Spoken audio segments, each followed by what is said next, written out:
What if a bold economic strategy could not only generate billions, literally billions of dollars, but also maybe reshape America's whole standing on the global stage?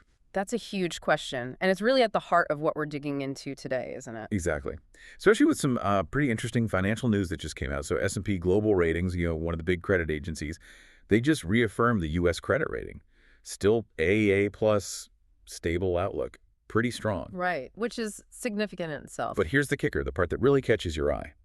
Their main reason points straight at tariffs, a big surge in tariff revenue. Oh, okay. They're saying this influx, this cash, is expected to basically offset potential fiscal weaknesses. Yeah. Things may be coming from recent tax cuts or spending increases. So the tariffs are seen as a buffer almost. Seems like it. Yeah. And get this number. In July alone, the government pulled in around $30 billion just from import duties. $30 billion in 1 month. It's a massive jump, like 242% higher than July 2024. Wow. That's a striking figure, especially when you think about the other big rating agencies. Moody's, Fitch, they've actually downgraded the U.S. rating recently. Right. Their concerns were more about, rising debt, policy uncertainty, Yeah. the usual worries. Exactly. Trade policy uncertainty being a big part of that often. So today, we're really going to dive deep into this whole world of tariffs. We'll look at the America First strategy, the economic effects, good and bad, and sort of how different experts in these agencies see it impacting you, your finances, and the country's financial health overall. Sounds good. Lots to unpack there. Our mission really is to lay out the arguments, both sides, for and against tariffs, pull out the key facts from all the sources we've looked at, and just help you understand what this potential new economic direction might actually mean for all of us. Okay.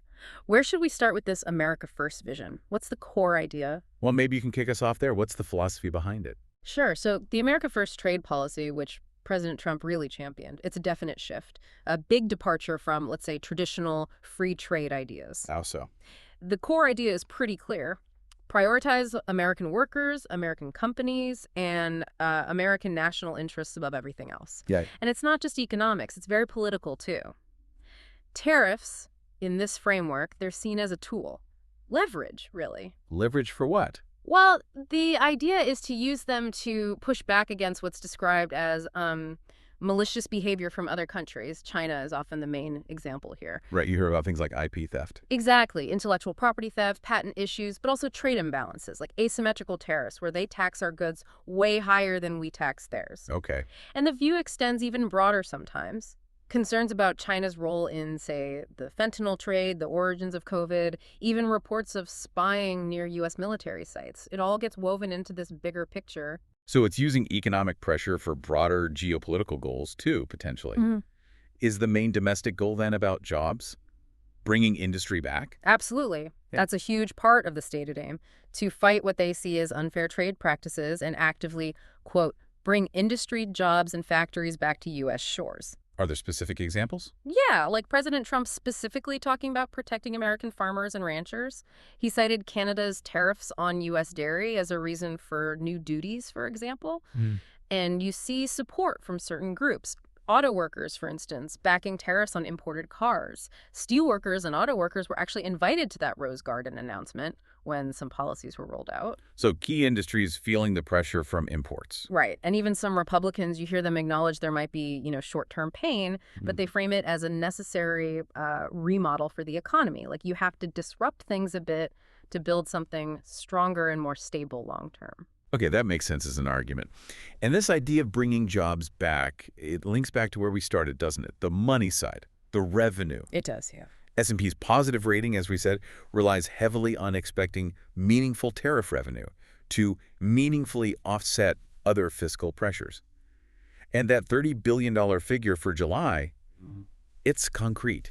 It is, and President Trump himself has talked about tariffs bringing in potentially trillions of dollars over time. Money, he suggests, that could help lower taxes or pay down the national debt. Trillions. That's ambitious. It's a big projection, and Treasury Secretary Scott Bessent added another layer, suggesting that the announced tariff rates might just be a starting point, a ceiling for negotiations. Ah, so using them as a bargaining chip. Exactly. A way to pressure other countries to lower their barriers, maybe. Interesting. And President Trump has also made this link to history, hasn't he, to the Gilded Age? He has, yeah. Roughly 1870 to 1913, he's argued the U.S. was at its wealthiest as a tariff nation back then. What's the thinking there? Does that historical comparison hold up? Well, that's where economists often push back. The Gilded Age did see huge growth and high tariffs, yes. But was it because of the tariffs? Correlation versus causation. Precisely. The U.S. was industrializing rapidly then, had vast resources, new tech, lots going on. So applying that model to today's, super interconnected global economy is debatable. The context is just so different. Now, it's true, the idea isn't totally new. The very first tariff, the Tariff of 1789, was for encouragement and protection of manufacturing. So using tariffs for national interest has deep roots, but the world has changed. Okay, so that's a pretty comprehensive look at the case for terrorist protection, revenue, leverage, historical precedent. But there's always another side, right? What are the big economic worries? Oh, absolutely. And the consensus among, most mainstream economists is pretty strong on this. They generally see tariffs as harmful. Harmful how? Fundamentally, they argue tariffs act like a tax on consumers. The costs get passed down. And the numbers they put out can be pretty stark. One study suggested a 20% tariff could cost the average American household somewhere between, say, $3,400 and $4,200 a year. Wow. That's not small change for most people. Not at all. And it tends to hit lower-income households harder because they spend a bigger chunk of their income on basic goods, the kind often imported. So when you say costs get passed down, what kind of price hikes are we talking about for stuff you actually buy? We're talking real impacts. Projections mention potential double-digit price increases for things like computers, clothes, significant jumps for pharmaceuticals, cars, too. Even food prices could go up, maybe by around 3.7%, according to some estimates. So it hits you at the grocery store, the pharmacy, buying electronics, pretty much everywhere. That's the concern, yes. These aren't abstract numbers. It's about the price tags you see every day. And beyond just prices, what about the overall economy? Is there a risk of a bigger downturn? Yeah. A recession? That's definitely a major worry cited by many economists. They warn tariffs could risk plunging the economy into a downturn, or at least significantly raise the likelihood of a recession. Has anyone put odds on that? Well, Goldman Sachs did. They raised their U.S. recession forecast to 35% within 12 months, specifically citing the tariff impact. And part of the problem is the uncertainty. This on-again, off-again nature tariffs sometimes have. It makes it really hard for businesses to plan, to invest. Consumers might hold back on spending, too. It can slow everything down. Like a shilling effect. Exactly. And think about the steel tariffs from 2018. The data suggests they created maybe 1,000 steel-producing jobs. Which sounds good, right? Yeah. But estimates also show they cost around 75,000 jobs in industries that use steel manufacturing, construction, because their costs went up. So a big net loss. Wow, okay. That highlights the ripple effects. And what about how other countries react? Does it just stop with our tariffs? Rarely. That's the other big risk. Retaliation. Tariffs often trigger retaliatory measures. It escalates. That's how you get into a trade war. Have we seen that happening? We've definitely seen strong reactions. China called U.S. tariffs bullying, promised an economic counterattack. The EU talked about a strong plan for countermeasures. Canada's Prime Minister Mark Carney warned about negative impacts on both sides and pledged action. So everyone starts putting up walls. Pretty much. Yeah. Mexico's President Claudia Sheinbaum said they wouldn't do strict tit-for-tat, but would respond comprehensively.